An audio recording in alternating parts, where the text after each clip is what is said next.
Yo quiero dar las gracias a los obreros, al pastor, por poder estar aquí, por permitirme estar aquí, y a todos ustedes. Amén. Pues yo no sabía que iba a estar aquí, ¿vale? Yo en mi iglesia no hay culto porque ha habido un fallecimiento y hemos estado en el velatorio, y como no había culto, digo, pues bueno, vengo a mi segunda casa a disfrutar de un culto. Y me han pillado así y a ver lo que Dios quiere. Amén. Estáis muy serios, ¿eh? Amén. Amén. Necesito que me ayudéis, ¿eh? Ayudarme, ¿vale? Pues hoy el tema, vamos a predicar de un tema para los verdaderos hijos de Dios. Para un verdadero hijo de Dios. El tema es cómo ser un buen siervo de Dios. ¿Cómo ser un buen siervo de Dios? Mis hechos hablan de que soy un siervo de Dios. Mi día a día habla de que soy un siervo de Dios. Cuando hablo de siervo no hablo de ministerios. Amén. Cualquiera que sea un verdadero cristiano es un siervo de Dios. Cualquiera que sirva a Dios es un siervo de Dios. ¿Somos verdaderos siervos de Dios? Nos haremos esta pregunta después de que acabe el mensaje y a ver cómo pensamos. Amén. Un mensaje muy sencillo, yo creo que en 15 minutos, 20 máximo, acaba. Yo voy a predicar tranquilo, ¿vale? Para poder transmitir todo lo que tengo en mi corazón. Pues sin más preámbulos, vamos a leer la epístola de Santiago, en el capítulo 1 y versículo 1. Y dice así: Santiago, siervo de Dios y del Señor Jesucristo. Vamos a volver a leerlo. Santiago, siervo de Dios y del Señor Jesucristo. ¿Podéis orar por mí 30 segundos? Amén. ¿Podéis inclinar vuestras cabezas y orar por mí 30 segundos? Y yo voy a pedir a mi hermano Jonah de ahí atrás que él ore por mí.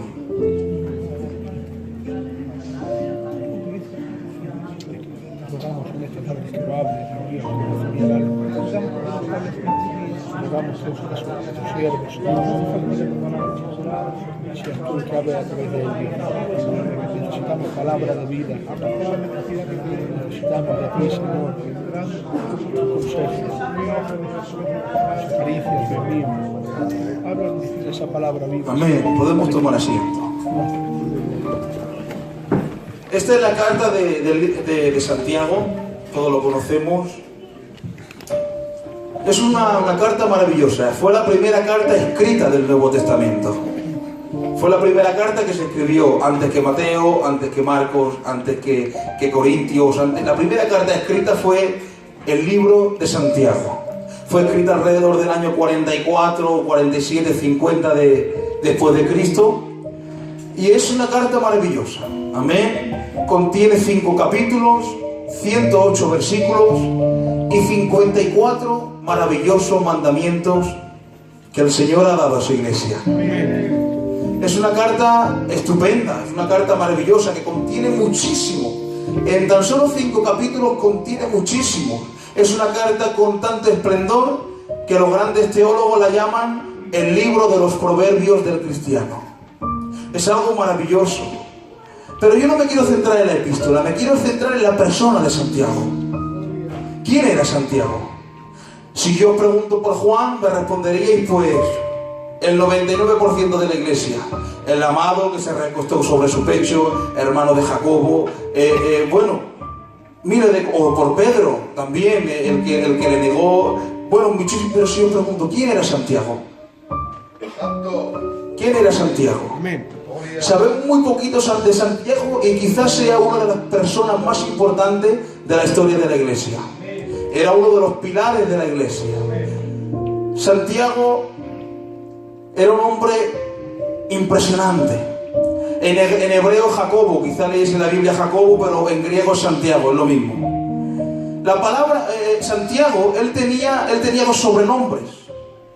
El primer sobrenombre que tenía, y era el más popular, en el cual todo el mundo lo conocía, que era el justo. Jacobo el justo, todo el mundo lo conocía como el justo. Y tenía un segundo sobrenombre, y era rodillas de camello. Porque tenía tanta comunión con el Señor que se le encallecían las rodillas de tanto orar. Imaginaos la grandeza de ese hombre. Y no tan solo acaba ahí. Jacobo fue el primer pastor de la historia de la iglesia. Fue el pastor de Jerusalén. Jacobo, él era el pastor del principio de la iglesia. Imaginaos la iglesia en aquel momento. El pastor Santiago, como obreros Juan, Pedro, Mateo, todos los discípulos, y como iglesia, imaginaos toda la iglesia primitiva de aquel momento de Jerusalén. Como candidatico fue Esteban. Imaginaos la iglesia, una iglesia espléndida, pero el que prescindía, quien era el pastor de aquella iglesia era Santiago. Había nombres para poner, pero ¿qué va? Pusieron a gran Santiago. Y no tan solo eso, tenía una virtud que solamente él y poquitos más la tenían. Es que era hermano de Jesús. O como le llaman los teólogos, medio hermano de Jesús. Era hermano de Jesús, o sea, todo el mundo conocía la parte divina de Jesús, pero él conocía la parte más humana de Jesús. Los discípulos conocieron a Jesús durante 30 años, durante 3 años, pero es que él lo conoció durante 30 o 33. O sea, todo el mundo conocía su parte divina, pero él conocía la parte humana. Él estaba con Jesús cuando se caían los dos y jugaban. Él estaba con Jesús cuando ponían las mesas. Él quizá dormía al lado de Jesús. Él vivía el día a día con Jesús. Él estaba con Jesús cuando vino un momento que tenía que enfadarse y Jesús actuó como tal. Él estaba con Jesús. Él si alguien puede hablarnos del verdadero evangelio, ese era Santiago. Amén. Si había alguien que puede hablarnos del verdadero cómo ser un buen cristiano, ese era Santiago. Él había vivido con Jesús durante 33 años. No solo lo sabía de él a ratos, lo conocía en todo momento. Y Santiago tenía el respeto de los que creían y de los que no creían. Tenía el respeto de todo el mundo. Era un hombre muy respetado. Tenía el respeto de los cristianos y de los que no eran cristianos. Cuando pasaba por las calles, la gente inclinaba su cabeza porque pasaba el anciano Santiago.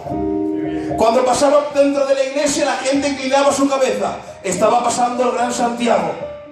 Me atrevo a decir algo. Era más respetado que Juan, era más respetado que Pedro, era más respetado que Pablo. Y voy a decir algo que, aunque suene un poquito fuerte, después lo vamos a entender. Era más respetado que el mismo Jesús.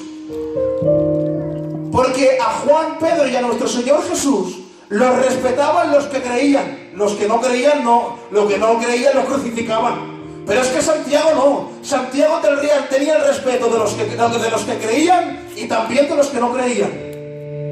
O sea, imaginaos de quién estamos hablando. Un hombre que casi no hablamos de él, pero sin embargo mirad qué grandeza tenía.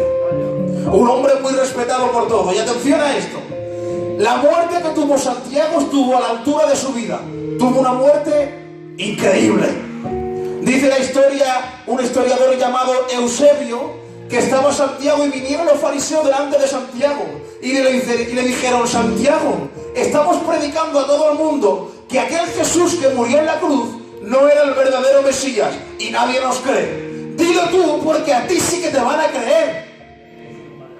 O sea, ojo lo que estamos hablando, ¿eh? Y ahora cogieron a Santiago y le pusieron en el pináculo del templo. El pináculo del templo era el lugar más alto de toda la ciudad. Era de ahí donde daban las noticias. Habían alrededor de 10 metros de caída.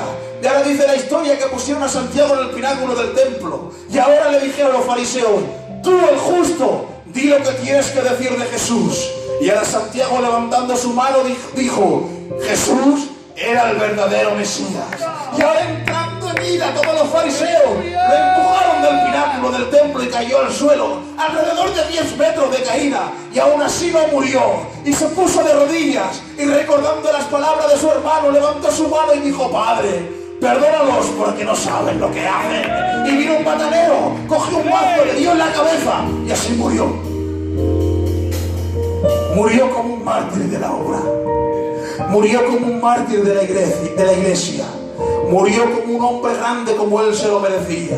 Atención, ahora cuando escribe la carta de Santiago, escribe: Santiago, Claro, cuando la gente lee esto, dice, es nuestro pastor, dice Santiago, el grande, el respetado, el que todo el mundo respeta, el que todo el mundo quiere, y sigue escribiendo y dice siervo.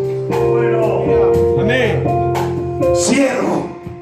La palabra siervo viene del griego doulos, que literalmente al español se traduce como esclavo. Santiago, esclavo de Jesús. Ay, claro, cuando Santiago le está diciendo que es esclavo de Jesús, él está resaltando que está sujeto a su dueño. Él está resaltando que está sujeto a su dueño Jesús. Y claro, y si él tiene un dueño, está renunciando a toda su voluntad como persona. Ya no decide él, ahora decide su dueño. Ya no piensa él, ahora piensa su dueño. Claro, pero a mí lo que más me impresiona no es eso. Es que él pudo haberse presentado como hermano de Jesús. Era su hermano. Él podía haber dicho, Santiago, hermano de Jesús, ¿sí o no? Podía haberle presentado porque era su hermano, pero no. Escribe esclavo, porque Santiago puso en balanza sus sentimientos como hermano y sus sentimientos como esclavo, y veía que sus sentimientos como esclavo pesaban más que sus sentimientos como hermano, y él se sentía más esclavo que hermano, y entonces escribe esclavo. Pero es que no tan solo él podemos ver que era esclavo de Jesús, era siervo de Jesús. Podemos verlo a lo largo de la historia, los grandes hombres de Dios. Podemos verlo en hombres como Abraham. Dice el libro de Salmos capítulo 5 versículo 6, oh descendientes de Abraham, su siervo. Dice segunda de Samuel capítulo 7, hace una oración David, dice, Señor, ¿qué te voy a decir que no sepas de tu siervo? Y no tan solo Abraham ni David, sino todos los profetas del Antiguo Testamento. En el libro de Amós capítulo 3 versículo 7 dice, porque no hará nada el Señor Dios sin que le revele su secreto a sus siervos, los profetas. Iglesia de Dios, no tan solo ella, sino nosotros también. También somos siervos de Dios. Ya no pensamos como nosotros queremos pensar. Ahora pensamos como nuestro dueño quiere que piense. No actuamos muchas veces como quisiéramos actuar. Ahora actuamos como nuestro Padre quiere que piense. ¿Sabéis por qué? Porque hemos gritado a 10 voces. Ya no vivo yo, ahora es Cristo que vive en mí. Dale un fuerte aplauso al Señor.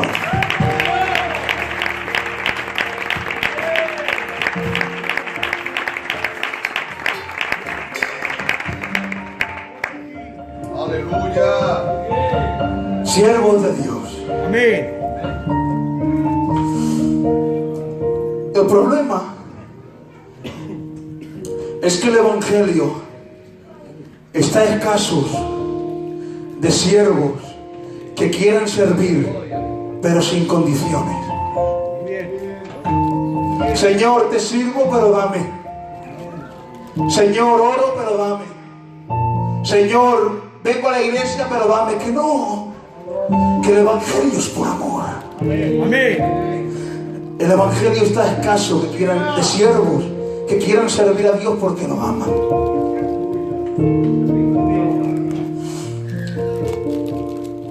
Dios va a buscar a su siervo para darle un trabajo. Dios va a buscar a su siervo para darle un trabajo, para bendecirlo y para prosperarlo, para que su siervo se sienta útil. Y ahora Dios se levanta del trono, baja del tercer cielo al segundo cielo, baja al primer cielo y pica la puerta de tu casa. Pero como tiene confianza, entra. Pero resulta que cuando te va a dar el trabajo, ya estás ocupado. Que me perdonen mis ancianos, perdonadme. Estamos en el sofá viendo la tele. En lugar de servir, ya estamos ocupados. El Señor no nos puede utilizar.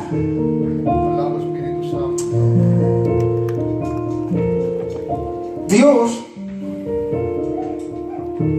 y aquí ya no sabemos escuchar a Dios, hermanos. Parece ser como que hemos dejado de saber de escuchar a Dios. Ya no parece que no sabemos escucharlo. Quizás es porque estamos muy lejos de Dios, no lo sé. Pero imaginaos, Dios nos salva, no le hacemos ni caso.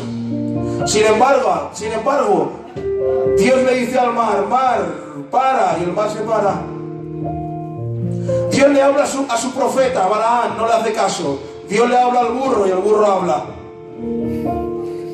Dios le dice a ese gran pez, no te comas Jonás, cómete a Jonás, y se come a Jonás. Y ahora Dios quiere hablarnos a nosotros que somos sus siervos y no le hacemos ni caso. No le hacemos ni caso. A través de los pocos años que llevo de evangelio, Fernando, a través de los pocos años que llevo de evangelio, he podido ver de todo, iglesia. He podido ver absolutamente de todo. He podido ver a coristas que no quieren cantar. He podido ver a ofrenderos que le da pereza pasar las ofrendas. He podido ver a músicos que no quieren tocar. He podido ver a pastores que no quieren pastorear. Y lo peor de todo, he podido ver a siervos que no quieren servir. Siervos que no quieren servir. Porque hay que cambiar el concepto del evangelio. Tenemos un concepto erróneo del evangelio. El evangelio no es para recibir. El evangelio es para ofrecer. Amén. El evangelio no es para recibir. El evangelio es para ofrecer. El evangelio no es para recibir servidumbre. El evangelio es para ofrecer la servidumbre. Hay que cambiar ese concepto de evangelio. El verdadero siervo no busca la satisfacción en recibir, busca su satisfacción en ofrecer. El verdadero siervo no le sirve, el verdadero siervo sirve. Os voy a poner un ejemplo, ¿vale? Vengo al culto, me siento en esa silla, escucho a los coristas cantar, recibo. Escucho a algún candidato llevar los coros, recibo. Escucho al pastor predicar, recibo. Escucho a los hermanos cantar, hacer algunas oraciones, recibo. Y me voy para mi casa y no he ofrecido nada. Ese no es el verdadero evangelio. El verdadero evangelio está en ofrecer. El verdadero evangelio está en servir. Pero Nelson, ¿cómo sirvo? ¿Cómo sirvo? Si yo soy una simple oveja, ¿sabes cómo puede servir? Cuando veas que hay un hermano que lleva 3 o 4 días sin venir, oye fulano, que hace 3 o 4 días que no te veo, ¿dónde estás? Vente al culto. Ir a tu pastor y decirle, pastor, hace tiempo que no hacemos un retiro. ¿Por qué no estamos? ¿Por qué no hacemos un retiro? Ir donde los candidatos, estar por los candidatos, estar por los hermanos caídos, estar por tu hermana caída. Eso es un verdadero siervo, es un verdadero hijo, eso es un verdadero esclavo. Iglesia de la Mina, es tiempo de servir, es tiempo de estar al pie del cañón, es tiempo de remangarse las mangas. Coristas, es tiempo de cantar más que nunca. Músicos, es tiempo de tocar más que nunca. Iglesia, es tiempo de servir más que nunca. Dale un fuerte aplauso al Señor. Ay, Padre, ay, Padre, ay, Padre. Ay, Dios santo. Se encuentra el Señor Jesús con sus discípulos y le dice, discípulos, el Hijo del Hombre, cuando le estaba diciendo el Hijo del Hombre, no le estaba diciendo cualquier cosa, le estaba diciendo yo, el omnipotente, el fuerte, el que creó los cielos, el que creó los mares, el que creó todo el universo, el que creó todo lo que podemos ver. Yo, el Hijo del Hombre, no he venido a la tierra para que me sirvan. He venido a la tierra para servir. Iglesia, que es tiempo de servir. Si nuestro Señor Jesús servía, ¿qué te hace entender de que nosotros no podemos servir? Es tiempo de servir más que nunca. Iglesia, ánimo. Es tiempo de ser un verdadero cristiano. Es tiempo de ser un verdadero hijo de Dios. Es tiempo de ser un verdadero hijo del Espíritu Santo. Iglesia de Dios, es tiempo de servir. Yo quiero servir. ¿Cuántos quieren servir? Levante su mano. Que grite un fuerte amén. Que ahora ya acabo, ¿vale? No tardo.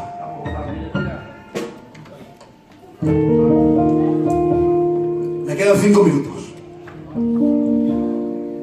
Dice la palabra de Dios que había una mujer. Necesito música. Tocar la música sin miedo, fuerte. Que había una mujer que yo creo que era medio gitanica, ¿vale? Que le hizo un cesto de eso de mimbre a su hijo porque estaba en persecución. Su hijo se llamaba Moisés.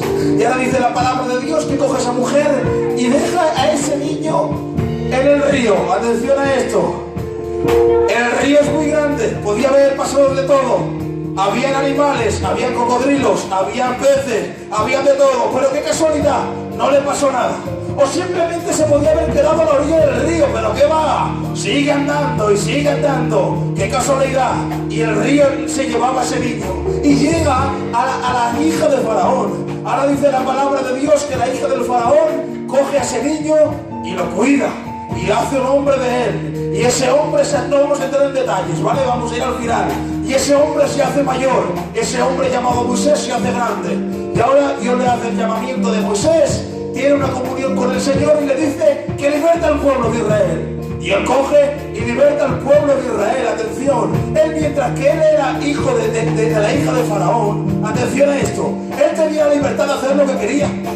¿Por qué? Porque era el nieto de Faraón. ¿Quién iba a decir lo contrario? Hacía lo que quería, hablaba lo que quería, hacía lo que él quería, miraba donde quería. Era el nieto adoptivo de Faraón. Tenía la potestad de hacer lo que él quisiera. Pero Dios lo llama y le dice que liberta al pueblo de Israel. Y ahora liberta al pueblo de Israel. 40 años de desierto. 40 años siendo el profeta de ellos. Pero atención. Coge los hijos de Israel, adoran al becerro de oro y Dios le dice a Moisés, Moisés, han adorado al becerro de oro. Eso sí que no lo puedo permitir. Esta generación no entrarán en la nueva Canaán, Moisés, incluido tú, Moisés. Tú tampoco entrarás en la nueva Canaán. Pero Moisés seguía siendo un verdadero siervo de Dios y seguía siendo el profeta de todos, seguía siendo el abogado de todos, seguía siendo el juez de todos y seguía llevando a la tierra de Canaán al pueblo de Israel. Atención, y cuando están en la línea de la tierra prometida, le dice el Señor, Moisés, que no puedes entrar tú, a ti te lo tengo prohibido. Ahora Moisés sube al monte y se queda mirando como todo el mundo entra en la nueva Canaán, todo el mundo.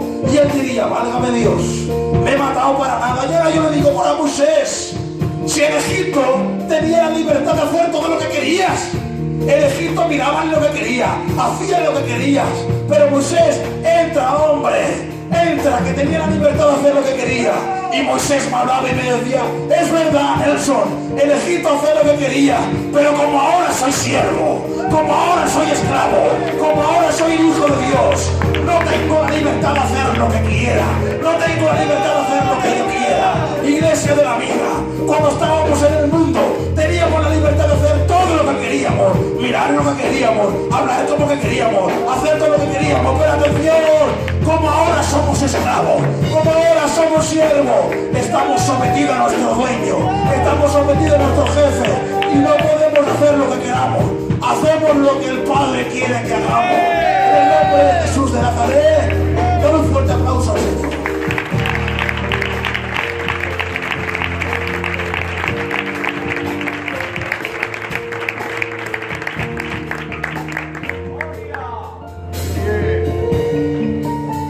Ya no podemos hacer lo que queremos, porque no hay un intermedio, o eres hijo de Dios o eres hijo de Satanás, o eres siervo de Dios o eres siervo de Satanás, o eres esclavo de Dios o eres esclavo del mundo, de Satanás. No hay un intermedio, no hay un más o menos. O te salvas o te condenas. Si tus hechos dicen que eres un hijo de Dios, eres salvo. Si tus hechos dicen que no, eres condenado. Yo me siento libre, yo estoy en mi casa, En otra iglesia quizás no lo diga, pero yo me siento bien. O tus hechos dicen que eres un verdadero siervo del Todopoderoso, o tus hechos dicen lo contrario. No hay un intermedio. Pero atención a lo que viene ahora. Tocar la música. Escribe el apóstol Pablo a los romanos. Ay, Padre. Le escribe el apóstol Pablo a los romanos. Y no me lo sé de memoria, lo tengo que leer, ¿vale? Atención, haced lo que queráis, Y le dice, Porque cuando era ese esclavo del pecado, era libre acerca de la justicia. Pero ¿qué fruto teníais de aquellas cosas las cuales ahora os avergonzáis? Porque el fin de ella es muerte. Cuando eres esclavo del pecado, habían frutos malos, y esos frutos tenían un fin, y ese fin era la muerte. Vaya atención lo que viene ahora. Ahora haced lo que queráis, ¿vale? Mas ahora que habéis sido libertados del pecado, hechos siervos de Dios, tenéis por vuestro fruto la santificación y como fin la vida eterna. Tus frutos te llevan a la vida eterna. Tus frutos como cristiano te llevan al cielo. Tu santidad te lleva al cielo. Iglesia de la Mina, no es tiempo de dar fruto del pecado, porque el fruto del pecado es la muerte. Es tiempo de ser esclavo del Todopoderoso, dar fruto de santificación y cada día acercarnos más a la eternidad. ¿Cuántos quieren ser salvos? Que levante sus manos y grite un fuerte amén. Dale un fuerte aplauso al Señor.